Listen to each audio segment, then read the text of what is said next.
Assalamualaikum warahmatullahi wabarakatuh.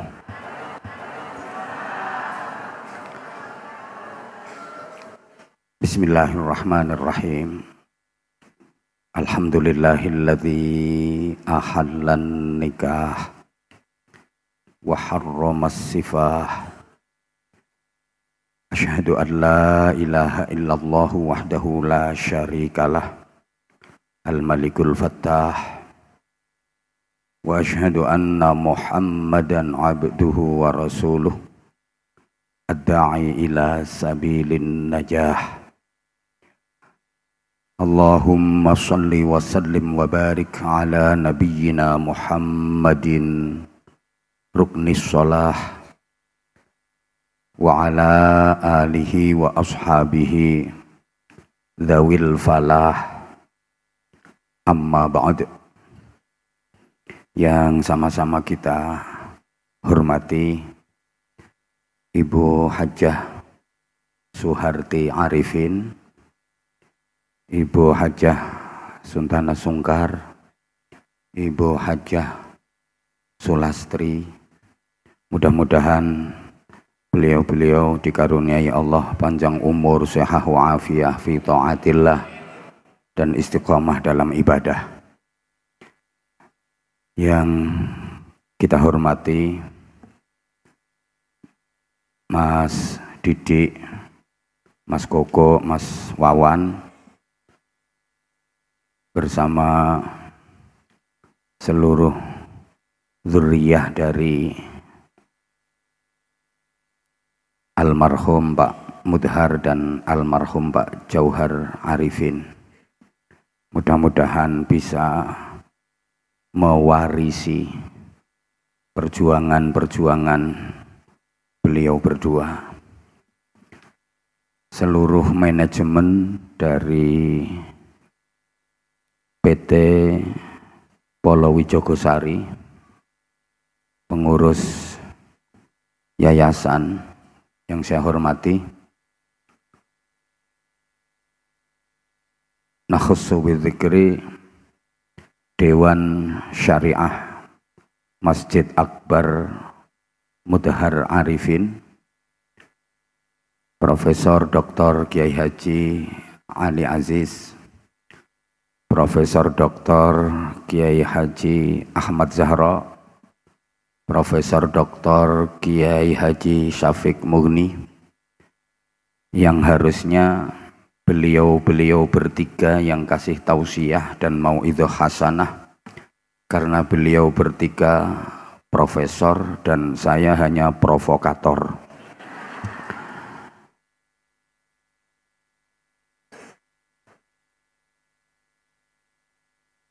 Kedua pengantin baru, Mas Andre dan Mbak Farah, bersama ayah, bunda, dan seluruh keluarga besarnya yang saya hormati, bapak-bapak, ibu-ibu, dan seluruh jamaah.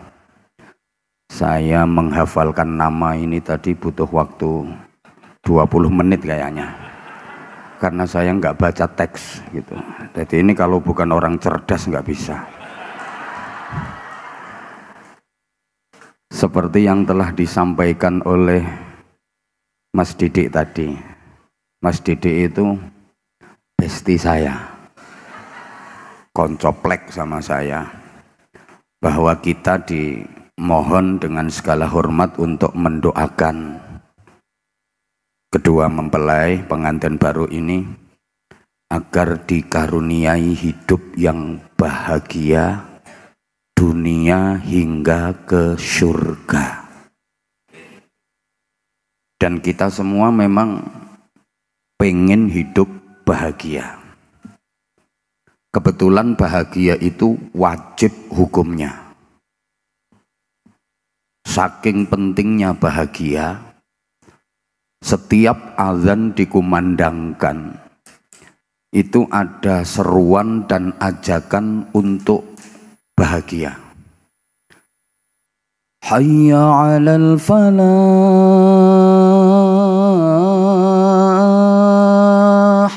Ayo bahagia. Di Masjid Akbar Mudhar Arifin ini juga masih pakai hayya alal falah apa dirubah ya? Oh masih pakai hayya alal falah. Ini saking pentingnya bahagia. Setiap azan dikumandangkan ada seruan dan ajakan untuk bahagia. Kenapa kita harus bahagia? Mari kita ingat sabda Rasulullah Muhammad sallallahu alaihi wasallam yang ini juga menjadi prinsip dasar dari almarhum Pak Mudhar yang videonya tadi sama-sama kita simak. Khairun nas anfa'uhum linnas. Sebaik-baik manusia itu yang hidupnya bisa memberi manfaat kepada sesama manusia. Sebaik-baik manusia itu yang bisa berbagi manfaat kepada orang lain. Sebaik-baik manusia itu yang bisa membahagiakan orang lain. Berbagi manfaat itu berarti kan membahagiakan orang. Manusia yang baik adalah manusia yang bisa berbagi kebahagiaan. Dan tidak mungkin bisa berbagi kebahagiaan kalau dia sendiri tidak bahagia. Hanya orang bahagia yang bisa berbagi kebahagiaan. Kalau dirinya sendiri nggak bahagia, mana mungkin bisa berbagi bahagia kepada orang lain. Kayak gini loh. Hanya orang berduit yang bisa bagi-bagi duit. Lah nek potonganmu sing nang mburi-mburi kae. Ya mana mungkin bisa berbagi duit wong dirimu tidak gablek duit. Jadi hanya orang bahagia yang bisa berbagi kebahagiaan. Makanya kita harus bahagia. Para jamaah, kalau kita pengen bahagia, ya kita harus usaha. Kenapa harus usaha? Apa Allah nggak bisa bikin orang bahagia tanpa usaha? Ya bisa banget. Allah itu maha kuasa, Allah itu maha segalanya. Allah bisa saja bikin orang bahagia tanpa orang itu harus usaha. Tapi kenapa kita harus usaha? Ini tujuannya supaya kebahagiaan itu lebih sempurna. Jadi usaha itu menyempurnakan kebahagiaan. Saya tahu kok, sampeyan-sampeyan semua itu maunya udah nggak usah kerja, nggak usah ngapa-ngapain, bangun tidur terus di bawah bantal itu ada tumpukan duit. Nggih napa nggih? Ketara. Padahal misalnya itu sampeyan dapat, nggak nikmat. Nggak nikmat. Nikmat dan bahagia itu kalau sampeyan kerja keras, peras keringat, banting tulang, petentengan, setelah dengan usaha yang keras luar biasa, dapat hasil, dapat duit, itu nikmat dan bahagia luar biasa. Coba untuk memudahkan pemahaman, Bapak Ibu pilih mana? Nggak usah ngapa-ngapain, langsung punya anak. Sama ngapa-ngapain dulu, baru punya anak. Ayo Bapak sampean pilih ndi? Wis gak lapo-lapo, langsung duwe anak. Karo lapo-lapo dhisik, lagi duwe anak. Pilih ndi? Yo pilih lapo-lapo, sing enak iku lapo-lapo Ya ngapa-ngapain dulu, terus diulang-ulang. Jadi lapo-lapo dhisik terus dibolan baleni lagi duwe anak. Nggak lapo-lapo kok moro-moro duwe anak, bingung sampean. Jadi misalnya Bapak Ibu itu ndak usah kerja, ndak usah apa, terus dapat hasil, dapat duit, itu kurang nikmat, kurang bahagia. Saya datang ke sini nggak usah ngapa-ngapain, langsung sama Mas Didik dikasih duit 3 koper, ndak enak. Makanya saya harus ceramah dulu.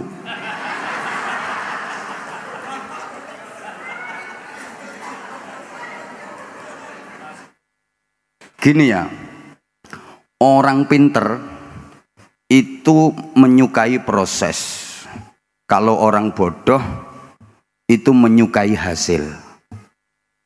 Saya campur pakai bahasa Jawa nggak apa-apa ya? Ya ini yang dari Sunda ada sekitar 20.000 orang. Jadi saya menghargai keluarga yang dari Tasikmalaya, jadi ada bahasa Indonesianya.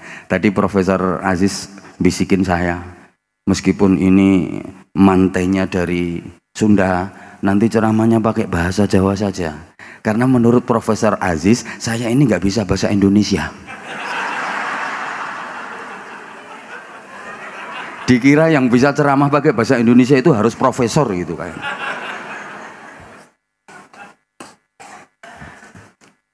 Wong pinter kuwi seneng proses. Wong bodoh seneng hasil. Jadi kalau orang pinter itu suka menikmati proses. Makanya kalau orang pinter misalnya ditawarin gini ya, saudara mau nggak usah sekolah, nggak usah kuliah, dapat ijazah, langsung dapat gelar doktor. Ini kalau orang pinter nggak mau, dia nggak bakalan mau. Gak cocok, nggak sekolah, nggak kuliah kok jadi dokter. Ini orang pinter. Tapi kalau orang goblok ditawari kayak gitu, saman gelem tah? Gak ada sekolah, gak ada kuliah, langsung jadi dokter, guyu. Terus entek piro ngun. Makanya kalau ada orang yang bergelar profesor itu perlu diselidiki dulu.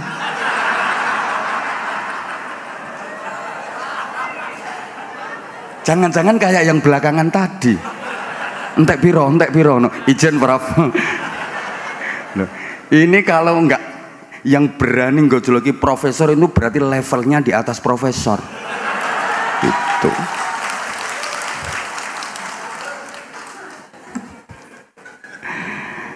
Saya nggak akan ceramah lama-lama, Mas Didik, sebentar aja. Bener yang disampaikan Mas Didik tadi. Saya 1 bulan ini libur cuma hari ini. Jadi kemarin dari Kalimantan 9 hari nyambung, terus ini besok saya 4 hari daerah Jawa Tengah. Terus insya Allah saya lebih laris daripada Profesor Zahro.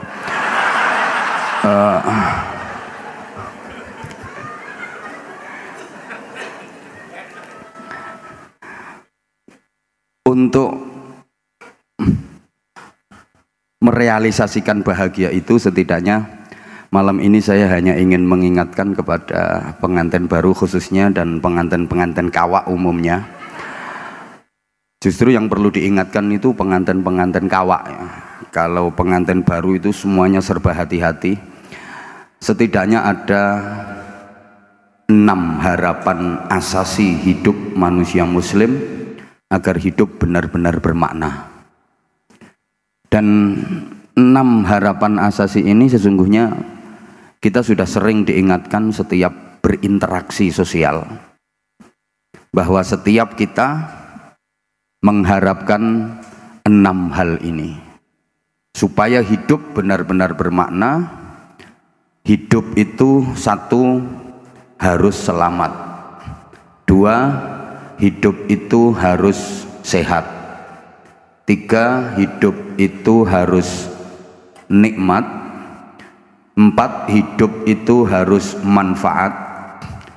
5, hidup itu harus terhormat. Dan yang ke-6, hidup itu harus sukses dunia akhirat. 6 kata yang akhirnya at. Ini nggak gampang loh, profesor pun belum tentu bisa.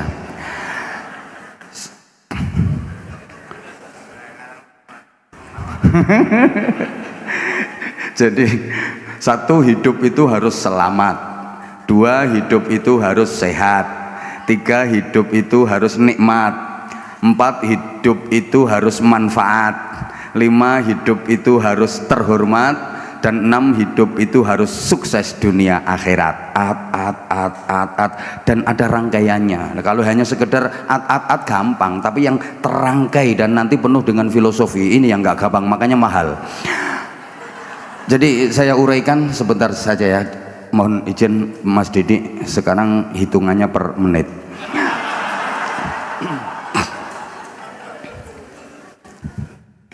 Pertama, hidup itu harus selamat.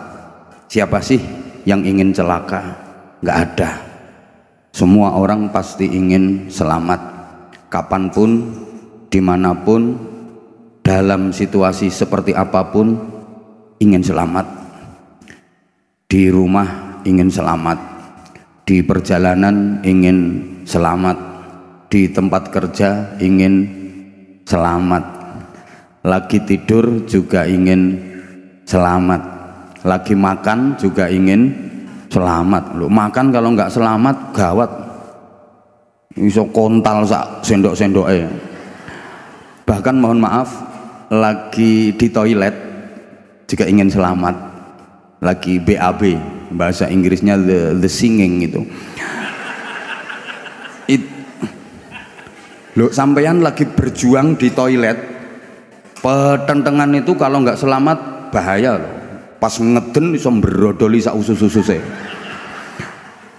Ya, semua orang memang ingin selamat, sehingga setiap berjumpa dengan saudara yang seakidah, kita diperintahkan untuk saling mendoakan agar selamat dengan mengucap dan menjawab salam. Ini interaksi sosial kita sehari-hari. Setiap ketemu, assalamualaikum. Ini artinya kan mendoakan agar selamat. Satunya jawab waalaikumsalam. Sama, mendoakan agar selamat. Dan alhamdulillah, ucapan selamat yang merupakan doa itu menjadi budaya dan tradisi masyarakat kita.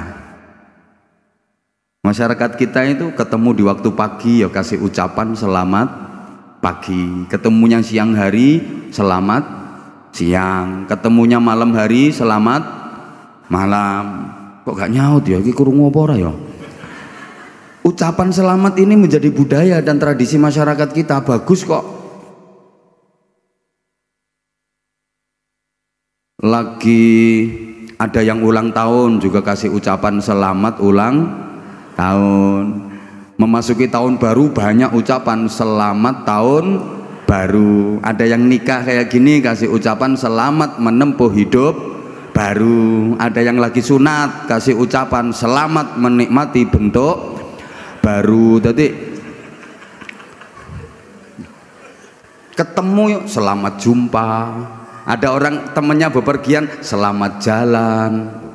Pisahan selamat tinggal, selamat berpisah. Jadi ucapan selamat ini benar-benar menjadi budaya. Sampai orang Jawa itu punya anak laki-laki kasih nama Selamet. Ya karena kita pengen selamat. Kalau Arab ya Abdus Salam, Nur Salim, Salamun, Ahmad Salim. Kalau perempuan ya Salamah. Sekarang zamannya makin modern ya Salma, Silmi. Ini kan ungkapan doa agar selamat. Sampai di truk-truk Polowijo itu banyak yang dikasih tulisan utamakan selamat. Karena memang semua kita pengen selamat. Mbah-mbah kita dulu itu punya tradisi selamatan, karena butuhnya hidup selamat. Semua kita pengen selamat, tapi mohon maaf, ternyata tidak mudah untuk mendapatkan hidup selamat. Banyak anak-anak kita yang dalam bergaulnya tidak selamat. Yang laki-laki ada yang kena narkoba, ada yang mohon maaf banget ikut geng klite, ada yang sekarang lagi marak ngeslot. Yo, sing tahu ngelakoni guyu, judi online. Ini kan berarti pergaulannya anak-anak kita itu tidak selamat. Yang perempuan juga ada yang pergaulannya tidak selamat karena kena imbas pemilu, perkawinan hamil dahulu. Ada pejabat yang tidak selamat. Bahkan kadang-kadang jabatannya udah tinggi. Ada juga ustadz yang tidak selamat. Loh, dikira kalau udah ustadz mesti selamat. Ada profesor yang tidak selamat. Ada kena plagiasi terus dicopot gelar profesornya karena ternyata disertasinya bukan milik dia kok. Makanya bertiga ini juga perlu gitu.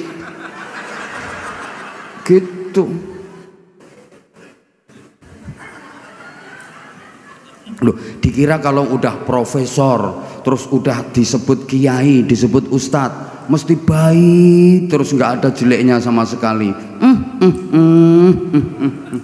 Ya namanya manusia, tiada gading yang tak retak, tiada mawar yang tak berduri, tiada api yang tak berasap, tiada bantal yang tak beriler, kan tiada hidung yang tak berumbel, dan tiada bokong yang tak berentut. Lah ini juga harus disadari kedua mempelai. Jadi nggak ada yang sempurna. Ya, Mas Andre juga pasti ada kekurangan, Mbak Farah juga pasti ada kekurangan. Kalau pengen yang sempurna, Bapak Mas, sampean pengen dapat istri yang udah cantik, solihah, setia, taat, patuh, nerima, nguapi, komplit, plit. Ya jangan sekarang. Nanti kalau sampean jadi masuk surga, nek sido yu. Kalau di dunia yang nggak ada. Kadang perempuan itu dapat cantiknya aja, cantik tapi cerewet ya, masya Allah. Wayu tapi cerewetnya gak betahi. Ono ada. Ini orangnya sekarang pakai jilbab warna coklat. Itu cantik tapi suka ngomelin suami gitu. Ada yang cantik juga nggak ngomelan, nggak cerewet, tapi sakit-sakitan. Loh, nyontek no terus. Pokoknya habis dipakai sontek, habis dipakai sontek. Ono ae ngono kemudian. Jadi suami mau pakai itu ngitung duit dulu, cukup ndak buat sontek gitu. Ada yang maaf, wajahnya biasa-biasa, nggak cantik, tapi sehat, nggak pernah sakit, kuat. Jadi apa-apa digotongi kabeh ngono. Kuat, sambar petir mencelat tok petire. Ya sama, laki-laki juga gitu. Ngono lho, wes. Ya, lah, selamat itu juga harus kita ikhtiari. Ucapan kita harus ucapan yang menyelamatkan. Perilaku kita harus perilaku yang menyelamatkan. Nah, saya titip soal ucapan ini penting karena salamatul insan fi hifdzil lisan. Selamat dan tidaknya manusia itu tergantung bagaimana dia menjaga lesannya. Karena mulut santan binasa, karena mulut badan binasa. Hati-hati menjaga lesan kita. Kata Nabi, al-lisan kalbun aqurun fasjunhu. Lesan itu seperti anjing galak yang betul-betul harus dikekang, harus dipenjarakan, harus dikendalikan. Ucapan kita itu ternyata menentukan nasib kita juga. Kita akan diperlakukan seperti apa tergantung apa yang diucapkan oleh lesan kita. Kalau yang diucapkan oleh lesan baik, insya Allah kita akan diperlakukan baik. Tapi kalau yang diucapkan oleh lesan itu buruk, kita pun akan diperlakukan buruk. Coba ibu kalau nggak percaya, pagi besok ibu berdiri di tepi jalan, ada orang lewat, ibu kasih ucapan halo, pasti ibu akan dapat perlakuan halo juga. Ada orang lewat lagi, ibu kasih ucapan hai, pasti ibu akan dapat perlakuan hai juga gitu. Ada orang lewat lagi, ibu kasih ucapan yang baik, assalamualaikum. Ada orang lewat lagi, ibu kasih ucapan yang baik, assalamualaikum. Ada lagi yang lewat, ibu kasih ucapan yang baik, assalamualaikum. Pasti ibu akan dapat perlakuan baik pula, waalaikumsalam, waalaikumsalam, waalaikumsalam, waalaikumsalam.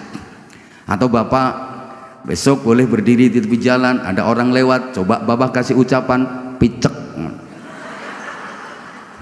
Nggak sampai 3 menit ndelosor sampean.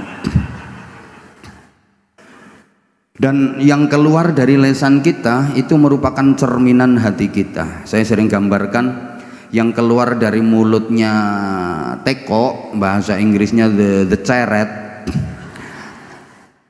Ini nanti yang Sunda nggak ngerti ceret itu apa. Yang keluar dari cucuknya ceret, yaitu apa yang menjadi isinya ceret. Kalau ceret itu dalam isinya teh, dituangin, nggak ngerti dituangin, disuntek. Dari cucuknya ya keluar teh. Ceret kalau dalam isinya kopi, disuntek, dituangin, dari cucuknya yang keluar ya kopi. Ayo tobu nyaut. Ceret kalau dalam isinya jahe, dituangin, disuntek, dari cucuknya pasti keluar jahe.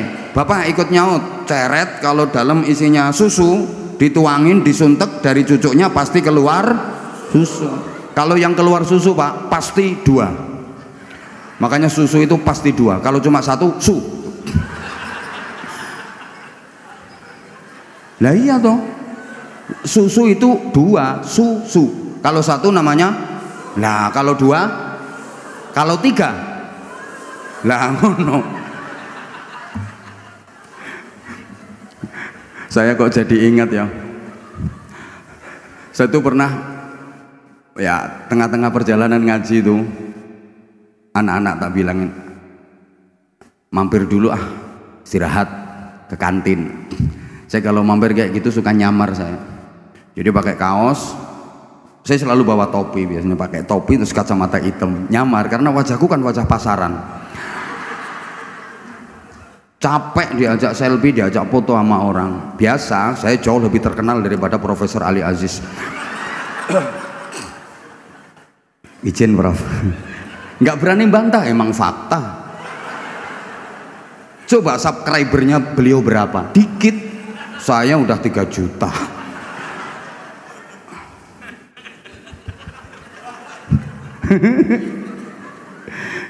Saya pakai kaos, pakai topi, tak beres nih kacamata. Itu pelayannya cewek, nanya, mau pesan apa Mas?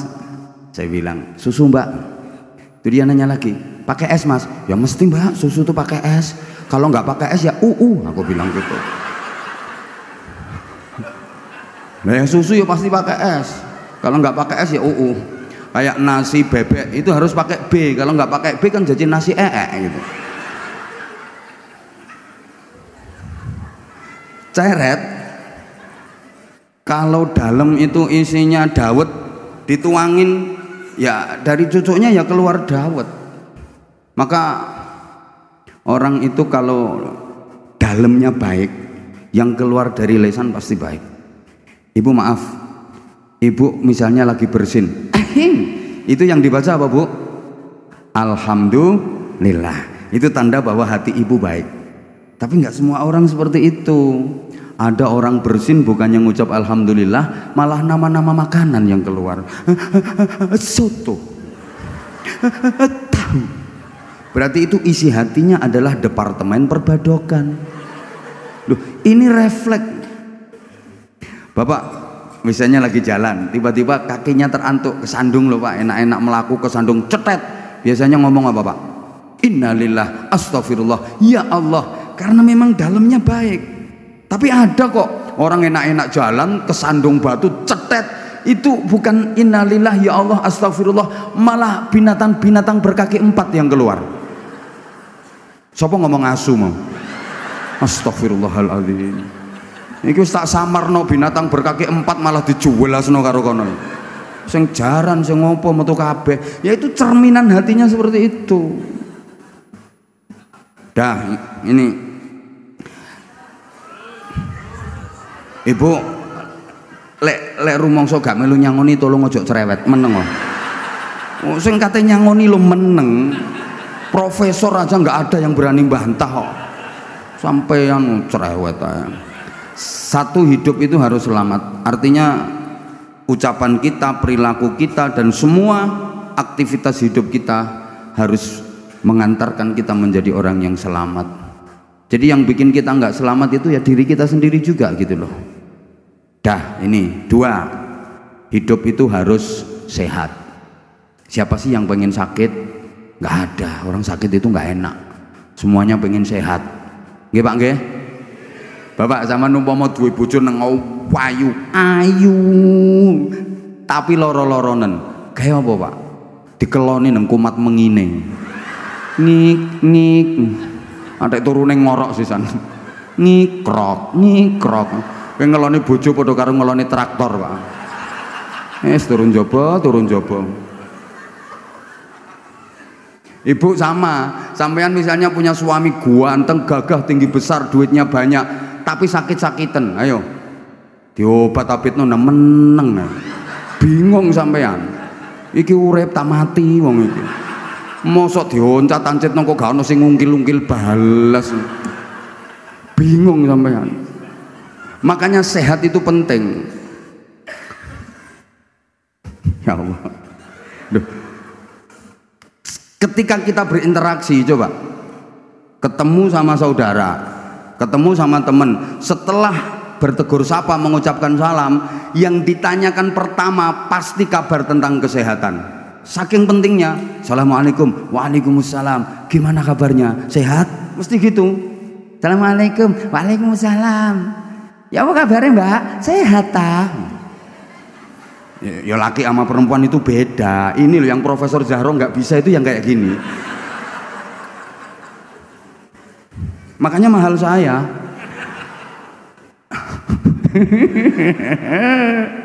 Ngapunten. Saya suka kayak gini saya di mana-mana juga udah kayak gini gaya saya. Jadi kalau ada yang salah dengan saya, maaf, yang dosanya besar adalah yang punya inisiatif ngundang saya. Iku makhluk iku sing dosane gede-gede. Wis ngerti nek potongane ngene ditekakno. Makanya aku los saya aku. Sing nanggung resikone ya Mas Didik. Ketemu pertama pasti yang ditanya kabar itu. Assalamualaikum. Waalaikumsalam. Ya apa rek kabar rek? Sehat ah? Ngono mesti. Enggak ada kok orang ketemu pertama Assalamualaikum. Waalaikumsalam. Ya apa kabare? Kon gering dah, enggak ada kayak gitu. Enggak ada. Demikian pula yang ditanya, jawabannya alhamdulillah sehat. Walaupun dia lagi sakit, itu kalau ditanya, gimana Mbak kabarnya Mbak? Sehat Mbak? Alhamdulillah sehat. Padahal wajah iku tempelan koyok 24. Iku jawabnya ya alhamdulillah sehat. Enggak ada orang ditanya, gimana Mbak kabarnya? Sehat Mbak? Sehat apane? Mari mencret ping 7 gak ono. Loh karena setiap kita itu pengen sehat. Sampai maaf ya, orang yang udah tua sekalipun beliau sakit-sakitan, kakek, nenek, ya, udah aki-aki, udah nenek-nenek, udah sepuh, sakit-sakitan. Kalau ditanya gimana kek, gimana nek kabarnya? Sehat? Alhamdulillah nak sehat. Tapi yo sehatnya orang tua. Alhamdulillah nak sehat, tapi yo sehatnya wong tua. Memang beda sehatnya yang muda sama yang tua. Kalau yang muda itu kesehatannya betul-betul prima, makanya kemana-mana tangan kosong berani. Kalau orang muda itu kesehatannya masih prima, kemana-mana tangan kosong berani. Tapi kalau udah tua, pergi kemana-mana coba periksa isi tasnya kira-kira apa? Oh balsem, minyak kayu putih, minyak angin, oh cap fresh care. Jadi untuk mempertahankan kesehatan itu butuh senjata. Kalau udah tua, untuk mempertahankan kesehatan itu butuh senjata. Mau minyak angin, mau fresh care, mau apa. Saya beberapa waktu lalu kemarin yo ngaji bareng sama pejabat-pejabat tinggi. Bukan harus profesor ya, bisa ngaji sama pejabat tinggi. Itu saya belum naik, belum mulai ceramah, masih di bawah itu. Saya batuk bersin terus. Itu sampai kanan saya bilang, "Abah, flu ya?" Aku ngomong, "Iya kayaknya." Begitu saya ngomong gitu itu kanan kiri langsung bareng ngetokne minyak angin. Jadi aku mikir, ya Allah, pejabat yang nggawa senjata sih anak. Apalagi ibu-ibu kadang-kadang suka ada loh. Ibu yang mau tidur itu nggak bisa merem kalau belum pegang senjata 2. Iya. Tangan kanan pegang botol diisi air hangat untuk nyekat tubuh. Jadi botol diiseni banyu anget ngenyek awak. Tangan kiri minyak kayu putih untuk tolak Tolak suami kok tolak angin. Untuk tolak suami. Jadi kadang-kadang ibu-ibu itu suka jahat. Lagi capek, payah, males ngelayani suami. Suami datang masuk kamar dengan semangat membara 45. Ibu langsung blonyoan minyak kayu putih sakujur awak. Ya suami balik kanan sambil nyanyi putuslah harapanku. Lah gimana mau kena pembunuh selera tingkat tinggi. Akhirnya suami masuk kelompok tilawah. Bukan tilawatil Quran, tilawah itu tidur di lantai bawah. Masya Allah. Ibu bapak, sehat itu artinya bebas dari penyakit. Dan sehat itu meliputi 5 hal: fisik, psikis, sosial, kultural, and spiritual. Understand? Usahaman gak ngerti ya wis jawab apa yes ngono lho, urusane cek cepet. Tak baleni. Sehat itu meliputi 5 hal: fisik, psikis, sosial, kultural, and spiritual. Understand? Nah, ngono wis cek tambah ketok oone. Yang sering dilupakan orang itu spiritual. Kalau fisik, psikis, sosial, kultural diperhatikan. Tapi spiritual sering dilupakan. Padahal spiritual ini faktor terpenting penunjang kesehatan. Orang itu asal kebutuhan spiritual terpenuhi dengan baik, dijamin gak bakal sakit-sakitan. Sholatnya bener, zikirnya cukup, sedekahnya cukup, keluarganya guyub rukun, sama temen, sama kerabat, sama tetangga baik, gak bakalan sakit-sakitan selama kebutuhan spiritual tercover dengan baik, tercukupi dengan baik, nggak bakal sakit-sakitan. Spiritual ini paling penting. Bahkan orang sakit apapun, kalau hatinya nggak diobati dulu, nggak akan bisa sembuh penyakitnya. Tak baleni. Pengumuman. Lu sakit apapun itu kalau hatinya nggak disembuhkan dulu, nggak bisa sembuh penyakitnya. Sampeyan model kok koyo gak percaya ngono tak omong. Insyaallah.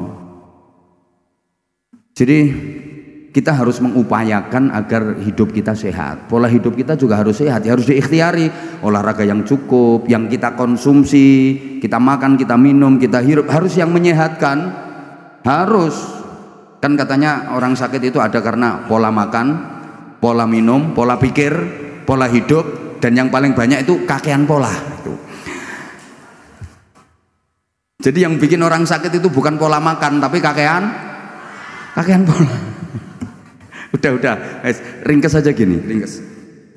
Sehat itu bebas dari penyakit, dan penyakit itu secara umum ada 2. Ada penyakit zahir, ada penyakit batin, ada penyakit jasmani, ada penyakit rohani.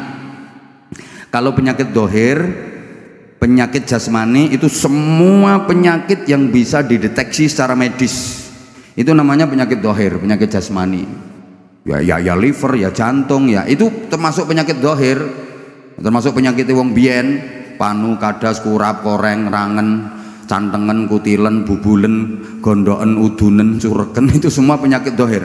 Ya encok, linu, terus gulu kaku, angop gak iso balik.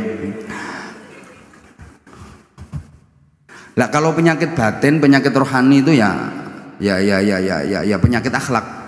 Takabur, riya, ujub, sum'ah, hasud, itu penyakit batin. Ingat para jamaah, penyakit batin itu yang bikin orang disiksa di neraka. Yang bikin orang dimasukkan ke neraka itu penyakit batin. Tidak ada ceritanya orang disiksa di neraka gara-gara penyakit zahir. Nanti di neraka ketemu sama tetangganya, "Cak, sampean lapo kok digepuki ndok neraka disiksa kaya ngono?" "Ya iki gara-gara biyen aku udunen." Ndak ono. Ndak ada. Yang bikin orang disiksa di neraka itu penyakit batin, penyakit rohani. Dan itu penyembuhannya susah. Kalau penyakit zahir, penyakit jasmani, tambanannya gampang, pengobatannya mudah. Kenapa?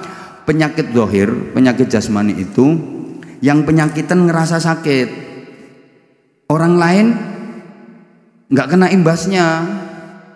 Jadi penyakit zahir, penyakit jasmani, sing penyakiten ngrasakno lara, koncone tangga-tanggane gak ngrasakno. Paham tak gak iki diomongin? Lah sing penyakiten krasa lara gak kuat lara gelem tombo, makane tambanane gampang penyakit dohir itu. Tapi penyakit batin, penyakit rohani itu aneh. Yang penyakitan itu dia nggak ngerasa sakit, yang kemeng itu malah tetangga-tetangganya. Contoh misalnya di desa sampean ada maling, itu kira-kira yang susah malingnya apa masyarakatnya? Masyarakat. Padahal yang penyakitan itu malingnya. Lo maling itu penyakitan, lo maling itu nggak waras loh. Misalnya dia punya barang dicuri orang, pasti dia marah, pasti dia jengkel. Lu dia kok nyuri barangnya orang? Dekne iki umpama duwe barang dicolong wong, dekne mangkel. Lu kok nyolong barange wong? Penyakitan niku, gak waras iku. Bu, tolong dijawab sayang, biar aku semangat. Bu, sampean lek dirasani wong mangkel napa mboten? Lah, sampean yo tahu ngrasani wong. Nah, berarti gak waras. Gak waras berarti. Niku penyakitan niku. Ya Allah emane rek ayu-ayu do gendeng. Sakit itu. Kalau digunjing orang kita jengkel, kita nggak suka, ya kita jangan gunjing orang, itu tandanya waras. Makanya maaf, penyakit batin, penyakit rohani susah itu pengobatannya. Dah, saya pernah dikasih tahu sama dokter, dan dokter itu ahlinya. Kalau soal kesehatan yang bicara dokter saya percaya. Kayak soal hukum yang bicara Profesor Zahra saya percaya. Saya ngomong Mas Didik gak ngandel blas aku. Mas Didik ombakas fikih gak percaya blas aku, gak percaya. Ayo gak terima rene. Bolok plek kok. Kanca ngopi kula nih, kanca ngopi kula ning kamar tak telepon, "Mas, mudhun Mas, aku gak ono kancane ngopi Mas." Jarno kluyur. Wong sugih tak garap aku. Gak manut, gak pengen kualat ya manut. Wes. Katanya penyakit itu sebabnya ada 3. Ada penyakit karena keturunan, genetik.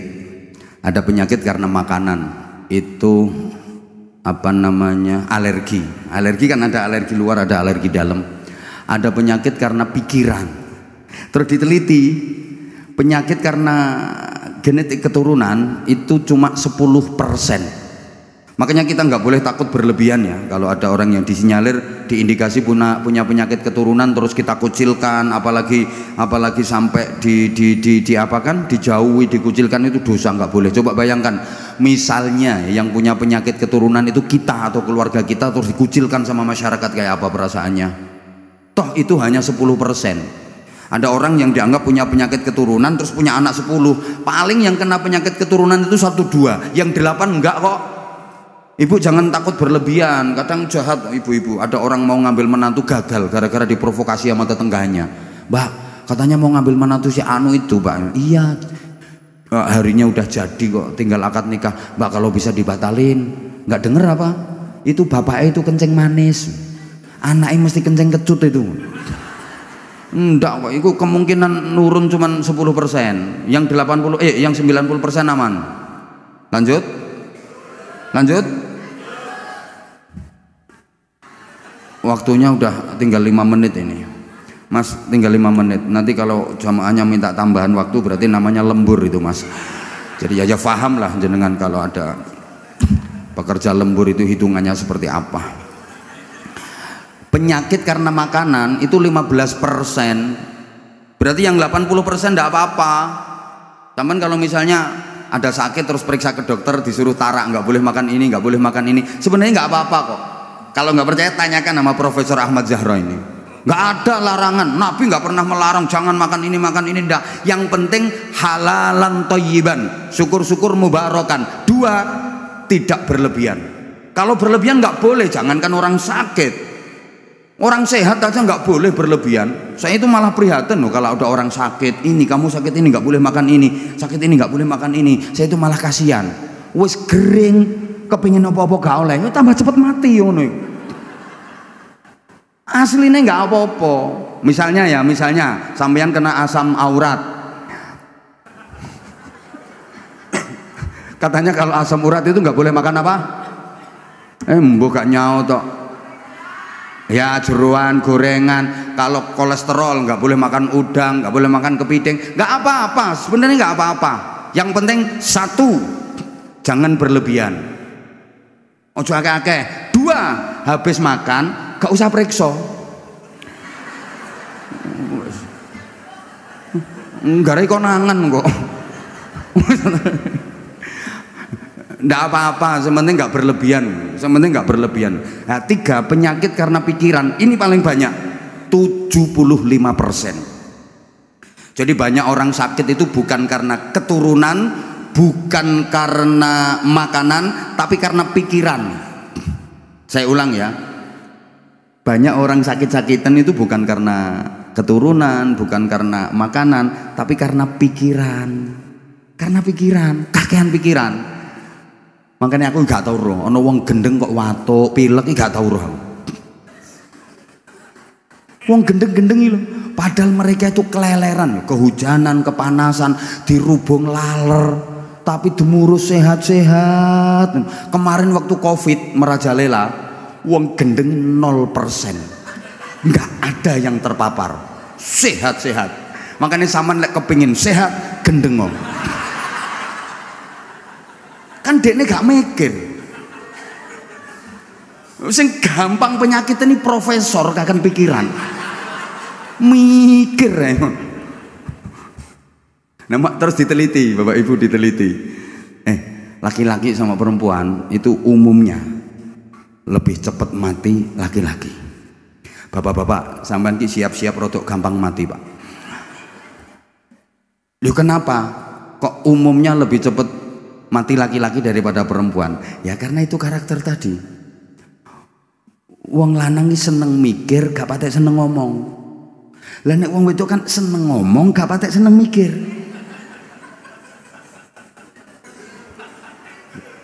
Wong wedok iki ngomong, gak patek mikir. Makanya sering wong wedok iki wis mari ngono. Lapo aku ngomong ngono mau? Lapo aku ngomong ngono? Dadi wong wedok iki ngomongnya gak patek mikir. Nenek wong lanang mikir gak patek ngomong. Wong lanang iku lali lek kakean pikiran iku nggarai penyakit. Kakean ngomong gak apa-apa biasa. Umpama kakean omong iku nggarai penyakit, penceramah-penceramah gering kabeh. Guru-guru TK bareng gering-gering wong kakean ngomong. Ndak apa-apa kakean ngomong. Lah nek kakean pikiran itu Pak yang nggarai penyakit. Nah, nek wong wedok iku ngomong, wong wedok dijak lunga bojone pergi kemana itu. Weruh ana omah apik, gak kira meneng. Ya, omah iku apik ya. Jare sing lanang, iya apik. Omah apik ngono ku mbangun tak tukulan saya. Ya mbangun omah kok tukulan. Lah sampean iso mbangun tak gak ya? Gak iso ya tukang. Lah sampean kok gak nyeluk tukang ya? Ana tukang nganggur. Dadi wong lanang jawabe tas tapi pikirane ngenes. Bojoku kok ngomong omah apik, mikir. Wong wedok dijak dolen nang keluargane sing sugih, weruh meja kursi apik, gak kira meneng. Tangane neritis ndemak-ndemak. Kursi iki apik ya Yah ya. Ya apik. Kursi ngene iki oleh teko ndi ya? Toko. Nek tuku nanti ya? Toko. Saman weruh tokone ya? Ya weruh, toko ngono gak weruh. Lah saman kok gak tuku ya? Gak seneng modele aku. Jawabnya ya tas-tas, tapi pikirannya ngenes, mikir. Lah orang itu kalau mikir terus sarafnya kaku. Kalau sarafnya udah kaku, penyakit gampang masuk. Makanya maaf, saya kalau ceramah di mana-mana jamaah tak ajak guyon sampai aku, supaya sarafnya kendu. Orang itu kalau seneng, ketawa, seneng, bahagia, sarafnya kendor. Kalau sarafnya kendor, atine seneng, penyakit gak gampang mlebu. Wong nyaprut betutut susah, sarape kaku, penyakit gampang mlebu, terus meneng terus mati. Makanya dokter dimanapun kalau mau nyontek pasien itu pasti dikendorin dulu sarafnya, nggak langsung castus brus enggak, diajak ngobrol dulu. Ibu rumahnya mana? Gosari Pak Dokter. Karo diisik bokonge ya pakai kapas yang dingin nyes itu loh. Mungkin dilihat, wah ini masih kaku, ini belum bisa disuntik ini. Ditanya lagi, Gosari sebelah mana Bu? Itu loh Pak Dokter sebelah Masjid Mudhar Arifin. Sek diisik sek kaku.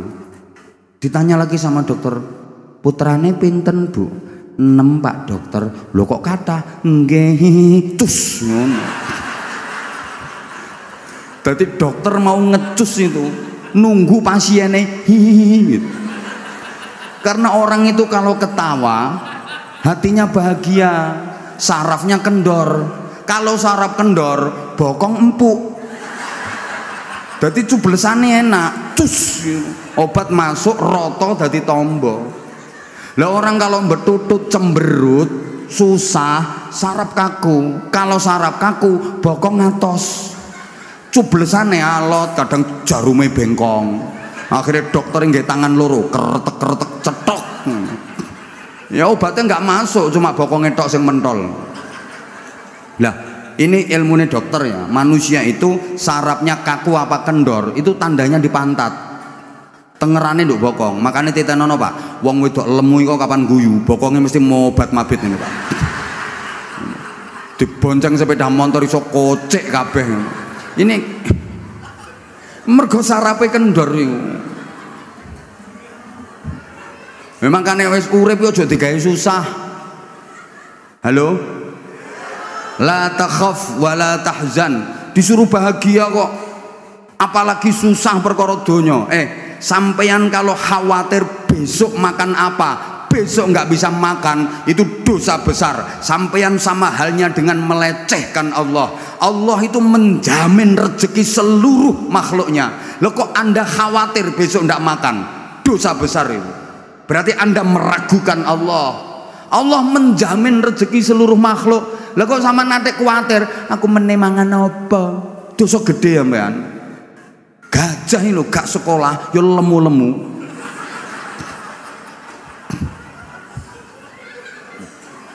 Sapa maneh zaman gelem mikir cicak uripe nempel nang tembok. Dia nggak punya sayap, nggak bisa terbang. Sementara konsumsi makanannya binatang-binatang yang terbang. Panganan cicak, nyamuk, kaper, laron, punya sayap semua, bisa terbang semua. Dia nggak bisa terbang, nggak punya sayap. Dia hidupnya nempel di tembok. Tapi nggak ada ceritanya cicak kena busung lapar. Ya soalnya cicak nerimo ketentuan Allah, dia nggak pernah protes. Ya Allah, engkau pasti salah desain ya Allah. Makananku itu semua bisa terbang, kenapa aku nggak kau kasih sayap? Tapi cicak nggak pantang menyerah. Cicak pantang menyerah, nggak pernah putus asa. Nyatane yo iso mangan. Apalagi sampean dikasih pikiran. Aku kalau belum minum kopi itu ceramah suka marah-marah gini modelnya. Ini ada orang ceramah minum aja nggak dikasih, ya baru di sini ini. Ini loh. Wis ngerti kulinane ngopi gak dikai kopi loh. Bosok gak cerdas blas.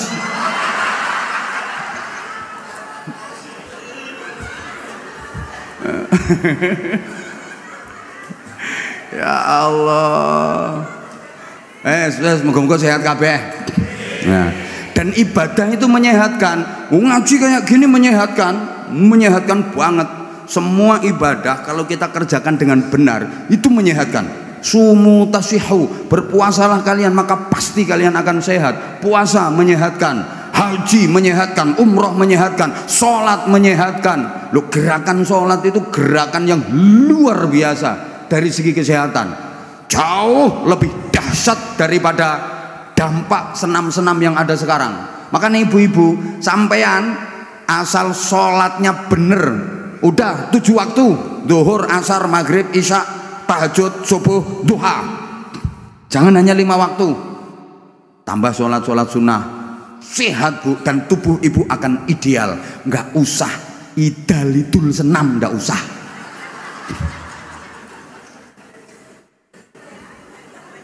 Loh, sholat itu jauh lebih dahsyat daripada gerakan senam apapun. Loh, ibu-ibu saiki ku senam, ada pakaiannya melefet, ngafret, mencolot ndul-ndul kayak gembol kucing anakan. Idul senam lah apa. Ono iku saiki wong nggih kudu ngireng lho.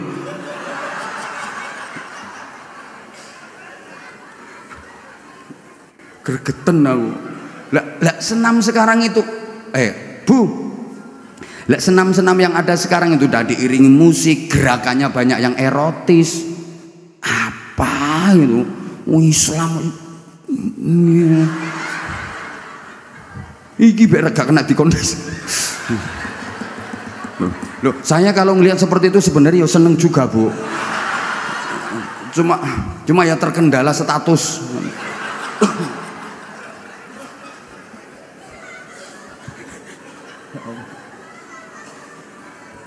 Weh, ini gak selesai ketiga. Duh.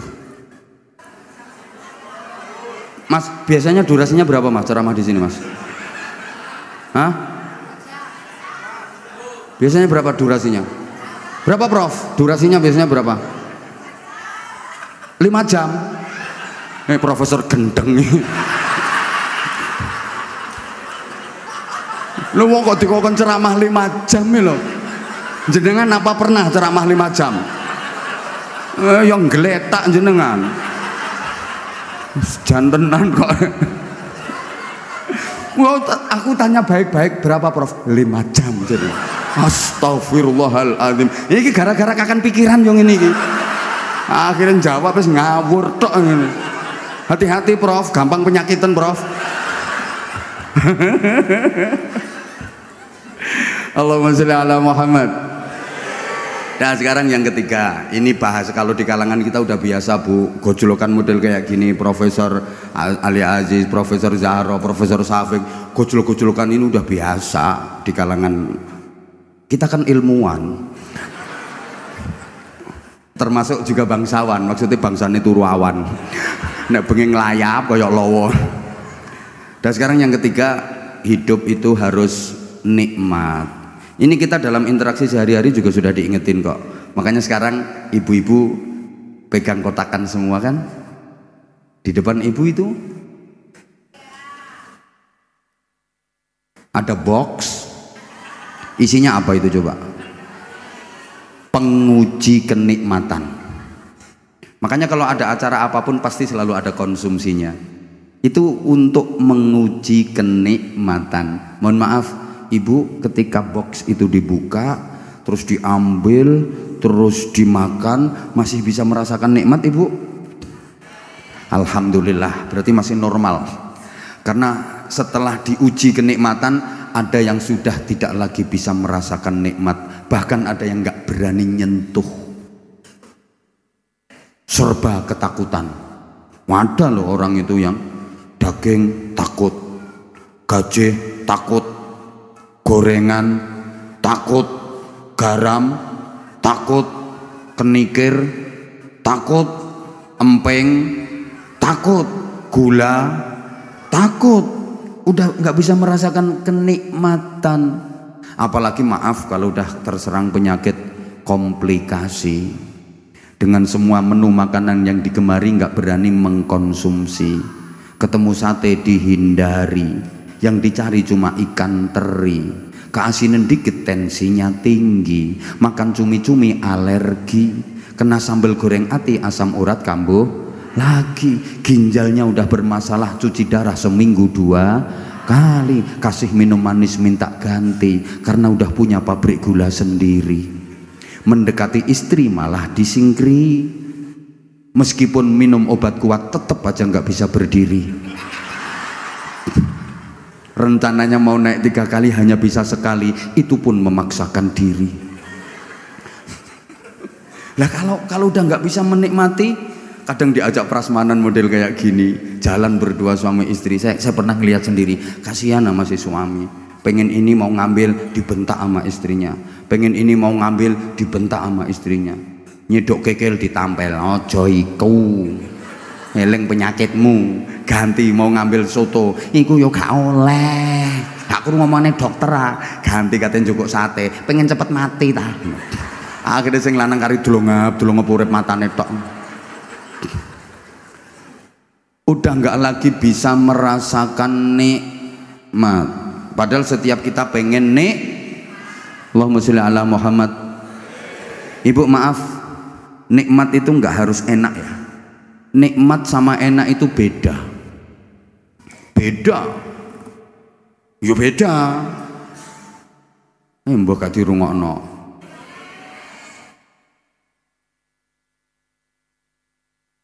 Loh, nikmat sama enak itu beda.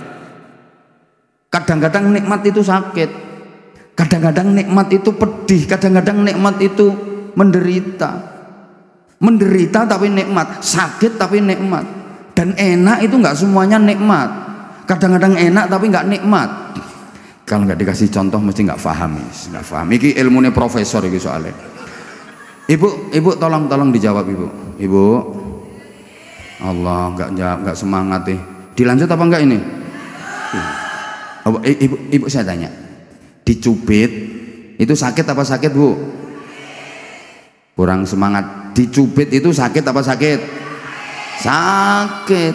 Tapi kalau yang nyubit orang yang dicintai, misalnya kamu dicubit sama aku, sakit apa enggak? Sakit. Kalau bilang nggak sakit bohong. Sakit tapi terasa nikmat. Kenapa? Karena yang nyubit orang yang dicintai. Wah, saking senenge mbok nganti siwel gak diobati, malah dibeset diambakno. Gue kenang-kenangan. Besok ketemu temen dipamerno. Mbak, kilo mbak dijewet Abah Hamzah. Sakit tapi terasa nikmat. Bu, ibu datang ke sini tadi jam berapa? Jam 5. Allah ya Karim. Oke, ada yang jam 5. Sekarang udah jam setengah 10. Berarti udah 4 jam setengah ibu di sini. Capek apa enggak, Bu? Bohong. Wong gak capek kok lungguhmu wis alean ping 7. Sing silo, sing sembojong, sing metungkruk, mereng nengen, mereng ngiwa. Capek. Tapi meskipun capek, ibu seneng karena ibu merasakan nikmat. Kenapa? Bisa berjumpa sama idola. Loh, jujur, saya kalau ditanya apa, kalau jadwal ngaji kayak gitu, saya rata-rata sehari 3 kali. Kadang kalau lagi estafet itu lagi maraton, sehari 4 kali, pagi, siang, malamnya saya selalu 2 kali. Tuh, 3 hari nggak pulang, 4 hari nggak pulang. Ditanya capek apa enggak? Kalau saya bilang nggak capek, saya bohong. Yo kesel, yo capek. Tapi meskipun capek, saya seneng karena saya dapat. Oleh gak ngerti karepku aja ndisiki. Jadi capeknya sih capek, tapi saya ngerasa nikmat. Saya bahagia, saya seneng karena saya dapat lambe lecek ngono. Saman pikirannya aja duwe ae, Bu. Lho, saman pikir kiai ku materialis ngono ta? Saman nanggep kiai-kiai ku moto duiten. Sampean pikir kiai-kiai iki nek karo duit terus moh ngono ta? Pikiranmu sing genah. Karena saya dapat barokah. Oh, loh, kok duit to, Bu? Duit itu ya penting, cuma astagfirullahaladzim. Sakit tapi terasa nikmat. Oke, sekali lagi, Ibu nanya, orang hamil payah apa payah, Bu? Ya orang hamil itu ya payah, ya capek, ya sakit. Baru hamil muda aja udah sakitnya luar biasa itu, muntah kering, muntah nggak keluar apa-apanya. Ya muntah itu sakit, tapi kalau udah bisa keluar biar lega. Lah ini orang hamil muda ini muntah tapi nggak keluar apa-apanya.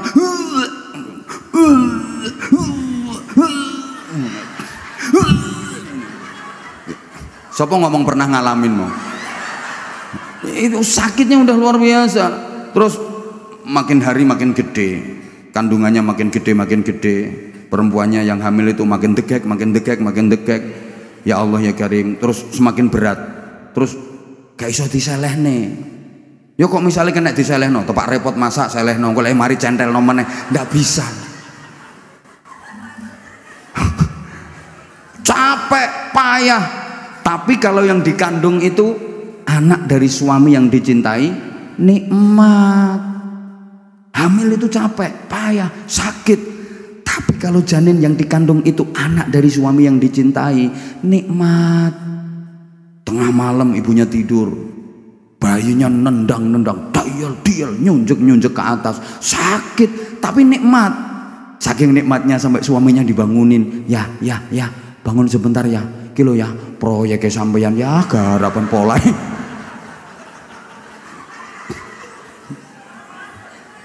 Jadi nikmat itu kadang-kadang sakit, nikmat itu kadang-kadang payah. Tapi mbuh gak dirungokno ketok ya aku. Lanjut Bu ya.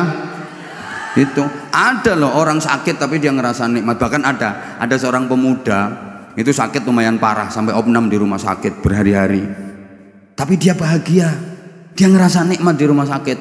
Sampai udah sembuh diajak pulang sama keluarganya dia nggak mau. Dia lebih bahagia di rumah sakit karena rupa-rupanya dia lagi jatuh cinta sama perawatnya. Jadi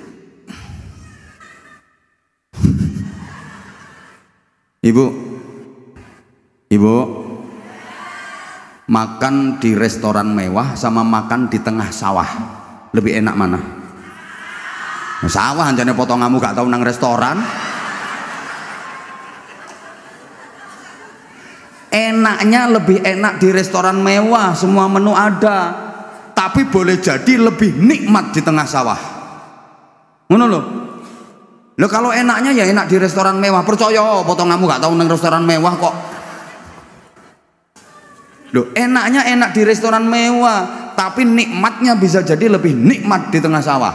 Makan di tengah sawah, udah nggak ada lauknya, cuma nasi sama sambel kecap tok plus sate.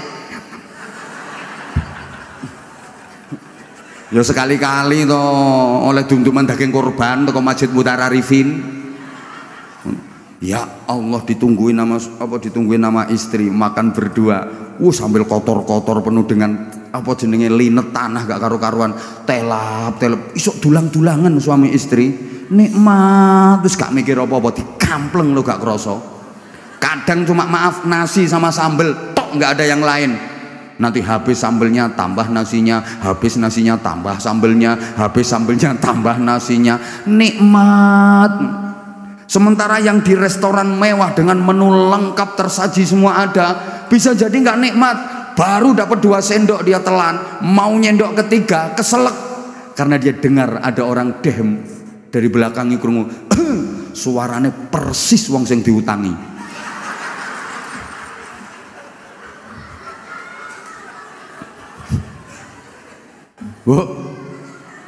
Bu, tidur di hotel bintang 5 dengan spring bed yang spesial paling mahal, dengan tidur beralaskan kardus, enak mana?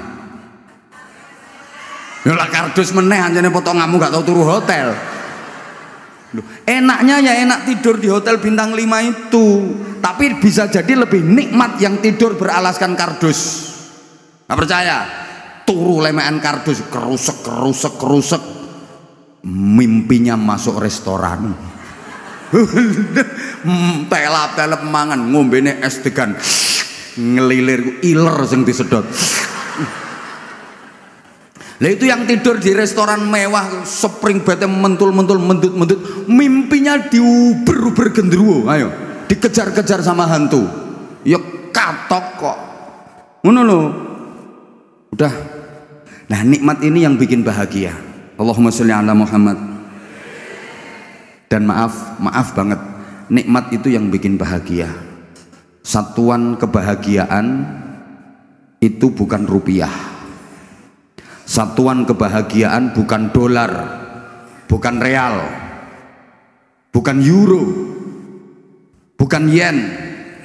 Tapi satuan kebahagiaan itu adalah hati. Ngapunten. Bahagia bukan soal harta, tapi bahagia itu soal rasa. Paham tak gak? Ya tidak ngomong model ini. Bu, banyak kok orang yang kaya, harta, tapi hidupnya nggak bahagia. Banyak kok orang yang dibilang miskin harta, tapi hidupnya bahagia. Ayo sampean pilih endi? Sugih, loro-loron, melarat, sehat. Pilih endi sampean? Pilih sugih. Astagfirullahaladzim. Ayo budek. Pilihannya lo nggak ada itu. Nggak dewe jarine. Pilihannya cuma sogeh loro-loron melarat sehat. Sampean pilih? La haula wala quwata illa billah. Iki padha karo sampean dikokon milih jilbab loro, sijine abang, sijine ijo. Pilih ndi? Biru. Ayo oon. Tak ulangi jawabannya. Milih sehat masih melarat sampean. Soalnya sampean lek sehat, meskipun sementara isih melarat, suatu saat ada harapan berubah dari sogeh sampean. Kerja keras ikhtiar maksimal dibarengi donga. Lah sampean sogeh tapi lek gak sehat, duitmu ndak kena kae tuku kesehatan. Nggih napa mboten? Nggih apane mau gak mbok pele ngono.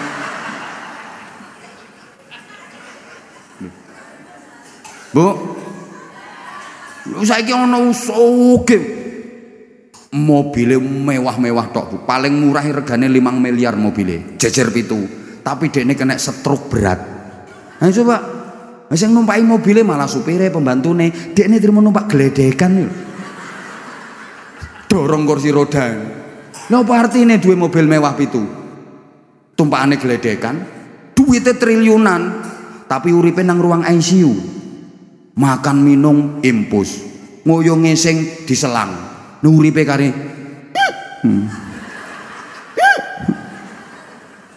Siapa ngomong persismu? Yo enakan sampean masih melarat sehat, yo mangan semongko sing ngerokok entek sak kulit-kulite. Ngono lho. Maka hidup ini yang penting bukan apa dan berapa yang kita dapatkan, tapi yang penting adalah apa dan berapa yang bisa kita rasakan. Percuma berhasil mendapatkan kalau nggak bisa merasakan. Percuma mas sampean berhasil mendapatkan cewek cantik yang jadi idaman, jadi istri sampean, tapi sampean nggak bisa merasakan soalnya sampean impoten. Ayo,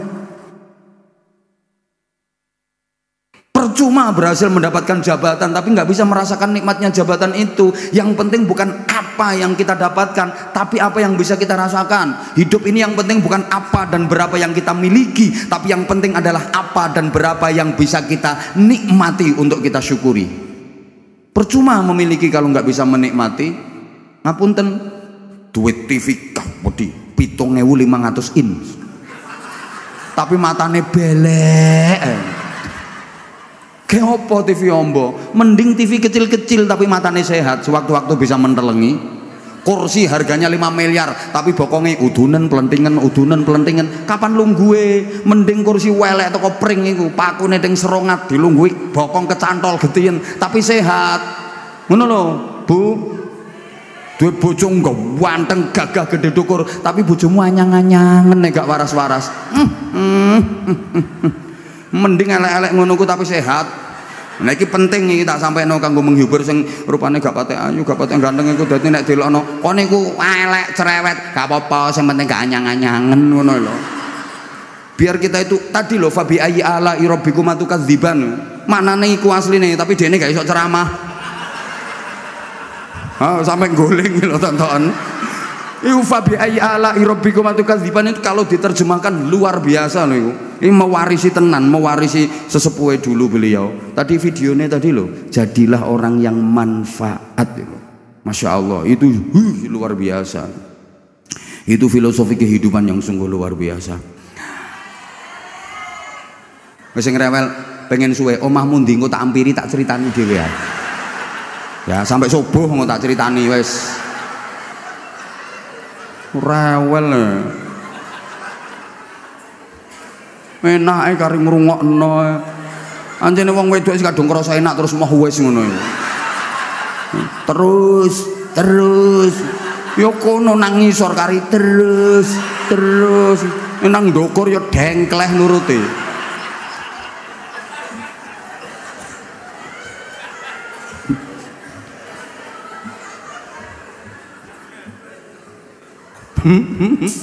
Tiga, empat ya, empat ya, empat. Ngono iku modele. Wis mari tiga kok tiga meneh. Wong wedoke ngono ku gayane, wis mari bareng sek meneh. Wis mari sek meneh ngono. Gayae. Yang keempat, hidup harus manfaat. Ya, sekecil apapun asal kemanfaatan itu bisa kita lakukan. Jadi orang sukses itu adalah orang yang bisa melakukan hal yang manfaat kapanpun, dimanapun, sekecil apapun, itu orang sukses. Jadi untuk jadi orang yang manfaat itu nggak harus punya jabatan dulu, nggak harus kaya dulu, ndak. Sampean kepengen manfaat ngenteni soge, lah kapan manfaatmu? Mau sampean sampai mati ki rencanane melarat. Lho soge melarati pawaan kok, potongan kok, wis to. Ya Allah. Lah nek kita orang kecil, ya lakukan hal yang kecil gitu loh, Bu. Bapak nek ukuranmu ku jentik. Kalau ukuranmu jari kelingking jentik, Pak, ya cita-cita jangan terlalu tinggi. Cita-cita aja terlalu gede. Wong jentik kok kepengen ngangkat mimbar, puklek. Lek sampai yang jentik bukan berarti gak ada manfaatnya. Ada. Urusanmu gak ngangkat mimbar kalau jentik. Tugasmu itu acukil watu wal upilu wasilet pitiu. Ya tetap ada manfaatnya. Ngopel lho jentikmu kanggo. Urek-urek kuping, cukil watu jentikmu kanggo. PT wayang ngendok tagak jentik mlebu. Ojo jempol dobol pitike. Ya cita-cita jangan terlalu tinggi gitu loh. Makanya saya maaf, izin Prof, misalnya ceramah saya dianggap recehan sama profesor, ya wajar dong, saya bukan profesor. Yang saya hadapi juga jamaah. Orang ngaji itu kan kondisional, situasional. Yang diceramai siapa, audiennya siapa. Kalau saya misalnya pakai materi yang biasa disampaikan profesor, saya yakin domblong kabeh. Kalau cetok wong IQ umur rendah kok. Ngono lho, makanya pas iki sama Mas Didik sing dikongkon ngaji aku, dudu profesor. Lek profesor kok kedukuran bahasan malah jamaah bubar. Gak terima ya wis profesor cek mulih. Majelis ini tanpa dihadiri 3 profesor tetap jalan. Ngono. Cah kene kok. Kita gak penceramah gendeng, gak kira wani ngomong ini. Loh, saya juga bertanggung jawab kok atas disertasi yang saya sampaikan. Kalau misalnya nanti yang saya sampaikan salah, beliau bertiga boleh berhadapan-hadapan dengan saya. Ngono cah kene kok. Nyatanya beliau bertiga diem, berarti kan bener aku. Ngono. Yang ngaduk ya tak tinggal Melayu ambek aku. Cek digeteni dekne, mulai aku Mas. Walaupun kecil kalau manfaat ayo kita lakukan. Misalnya Bapak sampean masuk masjid di daerah sampean kan belum ada AC-nya nih, masjid gonmu kan wes AC. Masih pakai kipas angin nih loh. Jamaah itu nggak ada, tapi kipas anginnya masih muter. Wah, ini buang-buang energi ini, mubazir ini. Matiin. Itu kan manfaat. Ke kolah wudhu, keran air, kerucuk-kerucuk, padahal kolahnya udah penuh. Matiin, set. Ini manfaat. Masuk ke toilet, ada peninggalan orang lain, mundung-mundung, siram, seret. Nanti kalau dipakai orang biar nyaman, malah ditambahi. Sampean lagi jalan, ada paku, ada pecahan kaca, ambil. Ini nanti kalau ada orang lewat membahayakan kakinya, bisa nanti bocor banyak macam-macam. Itu manfaat walaupun kecil, ngono lho maksudnya. Ya namanya kemanfaatan itu kan sesuai kullu ya'malu ala syakilati, the right man on the right job, the right man on the right place. Iki profesor lho gak kira iso iki. Ya loh, kemanfaatan itu sesuai profesi gitu loh. Makanya ibadah yang berpahala besar sesuai profesi. Kalau kamu pedagang, ibadahmu yang berpahala besar apa? Jujur dalam berdagang. Kulaan sakmene ngomong sakmene, kulaan sakmono ngomong sakmono. Ojo lamis lambemu.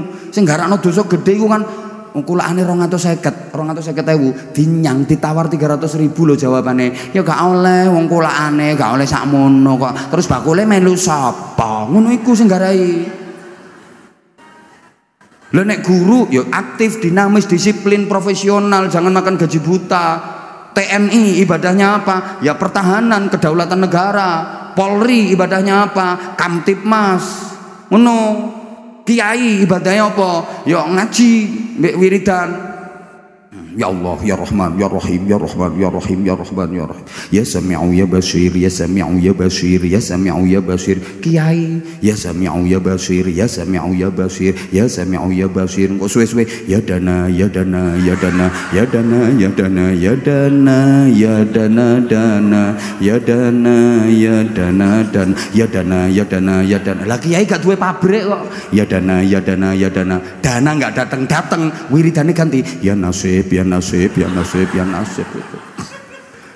Lah nek Mas Koko, Mas Didi gak oleh wiridan ya Sami'u ya Basir, ya Sami'u ya Basir, dosa malahan. Mas Didi, Mas Koko wiridane bukan ya Sami'u ya Basir, ya Semenu ya Pasir, ya Semenu ya Pasir, ya Semenu ya Pasir, ya Semenu ya Pasir, ya keramik, ya besi, ya rekening, ya transfer.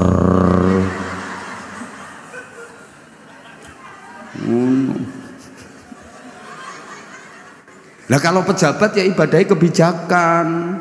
Ngono, Profesor Zahra, Profesor Syafiq, Profesor Aziz, ibadahnya apa? Intisyarul ilmi.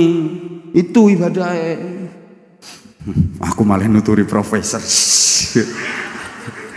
Ini jadi lainnya utangmu akeh, hutangmu banyak, ibadahnya apa? Ibadah yang berpahala besar. Kamu kerja keras, nyari duit biar bisa ngelunasi utang. Jangan salah. Utangnya wakeh, hutang banyak, ke masjid aja tiap hari. Lunas apa enggak utangnya? Lunas, lek bendino nyolongi kotak amal.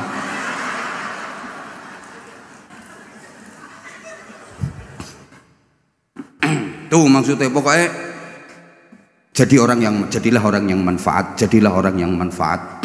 Ya.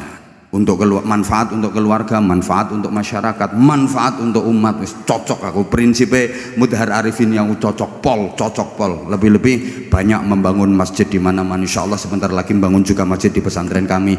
Jadi ini saya hanya sekedar mengingatkan saja. Ya Semenu ya Pasir, ya Semenu ya Pasir, ya rekening ya transfer. Makanya kemarin Mas Didi waktu ke rumah tak bilangin, andaikan ini yang ke rumah ini anak buahnya Mas, tak tolak ambil aku. Udah, anak buahnya kan udah nelpon ke asisten saya, udah nelpon ke tim penjadwalan, berkali-kali nelpon. Ya nggak ada jadwal, ya nggak ada. Lah kok bose moro dewi. Ampun. Bilang sini nggak usah doa Mas, aku nggak butuh dongoy sampean. Mudah-mudahan pondok nyanyi gak butuh dongane sampean aku. Gak butuh dongane sampean. Wong sugih ndonga ngerusak hadis. Lah iya Prof, qiwamud dunya bi arba'ati asya, izin Prof. Satu bi ilmil ulama. Loh itu loh, ibadahnya ulama itu pakai ilmu. Dua, wa adlil umara, ibadahnya pemimpin pejabat itu pakai keadilan, kebijakan. Tiga, wasakhawatil aghnia, orang kaya itu ibadahnya pakai kedermawanan, nyumbang.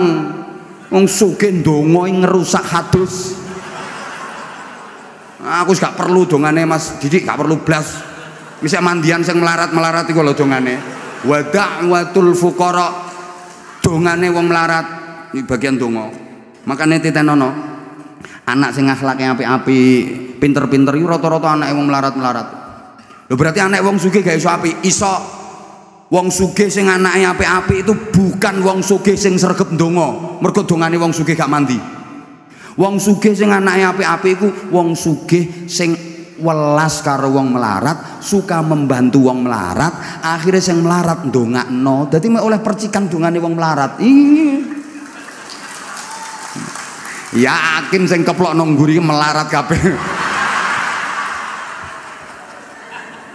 Lungge, jadi wong sugih sing apik nasibe keturunane apik-apik itu orang kaya yang suka membantu yang miskin-miskin, sing sering bantu wong melarat. Wong melarat sing dibantu atine seneng, akhire ndongakno. Ngono. Mulane ya Allah. Wong melarat iku Mas, gak usah dijaluki donga. Wis tok kek ana dhuwit engko lak metu dongane dhewe. Angger diseni pulsa ya muni wong melarate ngono. Itu jadi terakhir. Oh, masih 5, saya kurang loro. Ringkas-ringkas saja, ini udah hampir jam 10. Pelanggaran kalau terlalu malam. 5, hidup itu harus terhormat. Semua orang pengen terhormat, maka di setiap event, di setiap acara coba mulai MC tadi loh, mulai MC sambutannya Mas Didi sampai sekarang saya selalu yang saya hormati, selalu Ibu yang saya hormati, seluruh manajemen yang saya hormati, pengurus yayasan yang saya hormati, Dewan Syariah yang saya hormati, Bapak dan Ibu semuanya yang saya hormati. Kenapa? Karena setiap orang pengen dihormati. Sejelek-jeleknya orang tetap pengen dihormati. Maka maaf, saya kalau lagi ngisi ceramah di lembaga pemasyarakatan, sering saya ngisi di lembaga pemasyarakatan, ada satu yang viral pas di lembaga pemasyarakatan Gresik itu saya masa tak antem IKB itu uniknya mereka itu malah seneng. Jadi saya kalau ngaji, maaf ya, yang saya hadapi itu saudara-saudara kita yang masih belum benar jalan hidupnya, masih dalam tahap pembinaan di lembaga pemasyarakatan. Saya ngomongnya juga harus saya atur, saya jaga. Bapak-bapak, ibu-ibu dan saudara-saudara sekalian yang saya hormati, karena betapapun mereka juga pengen dihormati. Sejelek-jeleknya orang kalau nggak dihormati itu bisa marah.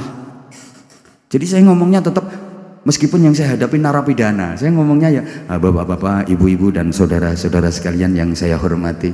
Coba misalnya saya jujur, bapak-bapak, ibu-ibu dan saudara-saudara sekalian, para penjahat yang terlaknat, yang moralnya bejat, yang menjadi sampah masyarakat, yang bangsat dan yang keparat, nggak bisa pulang saya. Diantemi kursi aku. Tetap yang saya hormati, mereka juga pengen dihormati kok. Semua orang pengen terhormat. Bahkan maaf, kalau sekali waktu saya diminta ngasih pembinaan di lokalisasi, sering saya Prof, dan saya betah kalau ngaji di situ. Loh kan siapa tahu jadi sarana hidayah gitu loh, maksudnya gitu. Masya Allah, pakaiannya seperti itulah mereka itu, namanya mereka maaf WTS, mereka wadah titip senjata. Jadi lo kan namanya PSK itu kan perempuan suka konoan itu. Jadi ada yang nyebut pelacur karena disumpeli alat mancur, itu dia. Malah kalau bahasa Jawa Timur I love you, mari dilapi tinggal belayu. Yang saya hadapi, sorry ya, wanita-wanita nakal, maaf banget, itu saya tetap harus menghormati mereka. Saya kalau ngomong ya ibu-ibu dan mbak-mbak yang saya hormati. Coba kalau tak omong nih apa nih, ibu-ibu dan mbak-mbak, para londe-londe sekalian yang suka menghabiskan duit orang, juga para begenggek-begenggek yang sudah lecek, nyenyek. Ya aku dicamah, aku diumpah-umpah. Ya kalau cuma diumpah-umpah, dimarahin, dicamah. Nah, kalau ditawarin, ayo. Tetap yang saya hormati. Ini pelajaran loh. Kenapa? Ketika sambutan, setiap sambutan itu yang saya hormati, semuanya yang saya hormati. Karena setiap kita pengen terhormat, bukan hanya terhormat di dunia saja, tapi terhormat pula di akhirat. Sehingga ucapan kita juga harus mengantarkan kita jadi orang terhormat. Perilaku kita harus mengantarkan kita agar kita jadi orang terhormat. Terhormatnya dunia akhirat. Terakhir, hidup itu harus sukses dunia akhirat. Ini tadi loh prinsipnya. Saya terinspirasi dari video yang diputar tadi. Subhanallah, ya Allah ya Karim. Jadi tercermin dalam doa yang sering disebut doa sapu jagat, Rabbana atina fid dunya hasanah wa fil akhirati hasanah waqina azabannar. Ya Allah, berikanlah kepada kami kebaikan di dunia, ya Allah berikan pula kepada kami kebaikan di akhirat. Ya Allah, jagalah kami, peliharalah kami, selamatkanlah kami dari adab neraka. Ini pelajaran Bapak Ibu para jamaah. Berdoa memohon kepada Allah itu jangan aneh-aneh, mohon kebaikan, jangan minta apa yang kita inginkan. Karena apa yang kita inginkan, kalaupun misalnya dikasih sama Allah, belum tentu itu jadi kebaikan. Beda kalau kita mintanya kebaikan. Ya Allah, aku mohon kepadamu kebaikan di dunia. Apa itu? Apa saja yang menyangkut urusan dunia, jadikan itu kebaikan buat kami. Wow, ini keren doa ini. Ya Allah, berikan kepada kami kebaikan di akhirat. Urusan apa? Apapun yang menyangkut urusan akhirat, berikan kami kebaikan. Jadi kalau berdoa itu jangan minta apa yang kita inginkan, karena apa yang kita inginkan itu belum tentu jadi kebaikan. Boleh jadi dikasih sama Allah tapi nggak jadi kebaikan. Yang di belakang, maaf ya, rata-rata sampean kan pengen sugih, nggih, ketoro. Ada enek wong ngomong wis gak apa-apa melarat ya wis malah enak. Iku asline wong ngempet. Ngempet asline. Tapi kenapa sama Allah kok nggak dijadikan kaya? Karena menurut Allah yang baik bagi sampean itu gak sugih. Soalnya umpama sampean kok sugih malah bahaya. Keberkan donya iso pilek sampean. Lho nggih. Makanya menurut Allah sampean ki wis ngono iku ae. Kebutuhanmu ae dicukupi ambek Gusti Allah. Selama itu bernama kebutuhan, pasti dicukupi sama Allah. Lah yang sampean merasa kurang itu bukan kebutuhan, kepinginan. Kepinginanmu kedukuran. Potonganmu pengen duwe helikopter. Mbok paham mbok enggak ngene iki dijak ngomong. Pokoke nek bahasan rondok jero ngene iki terus plong. Aku sedih ngomong mbek wong sing model ngene iki. Lah, kalau yang kita minta kebaikan, semua yang diberikan Allah kepada kita itu berdampak baik. Gitu loh, Bu. Sampeyan minta, ya Allah kula nyuwun dadi wong sugih, duit kathah, tapi sama Allah sampean gak didadekno sugih, gak dikai duit akeh. Karena menurut Allah yang baik buat sampeyan itu duit titik ae. Sampeyan uripe sederhana ae, aja sugih-sugih. Soale sampean duit akeh sugih malah bahaya. Semoga-moga paham. Gak paham ya wis. Halo? Nah, ini juga mengajarkan kepada kita lek ndonga iki enggak usah terlalu dawa. Ndonga diamini wong sak pirang-pirang kate kedawan, tak jamin gak mandi. Soalnya sing amin lo gak ikhlas. Men.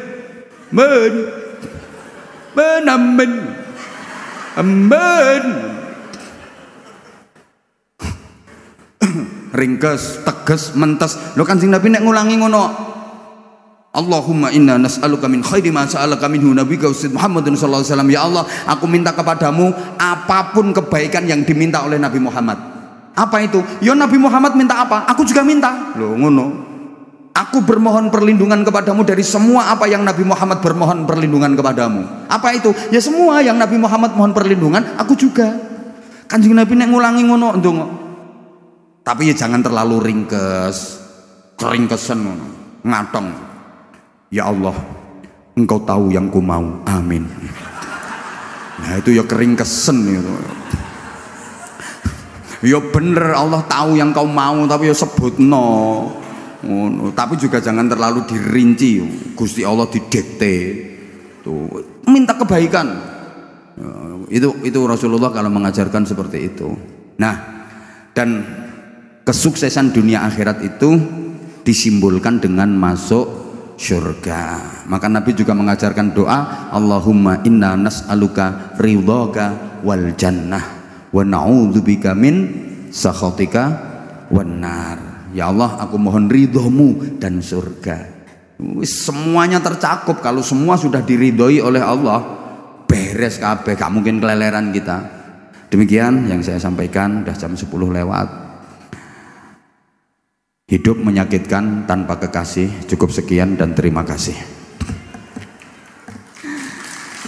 Ya Allah.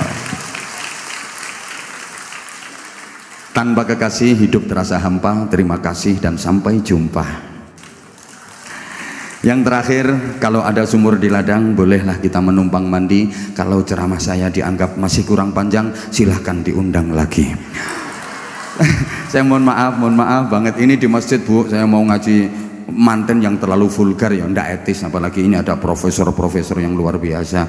Mohon maaf para profesor kalau yang saya sampaikan bukan konsumsi penjenengan, tapi setidaknya namanya profesor, walaupun remeh dan receh materi saya, insya Allah akan menjadi bahan buat beliau-beliau.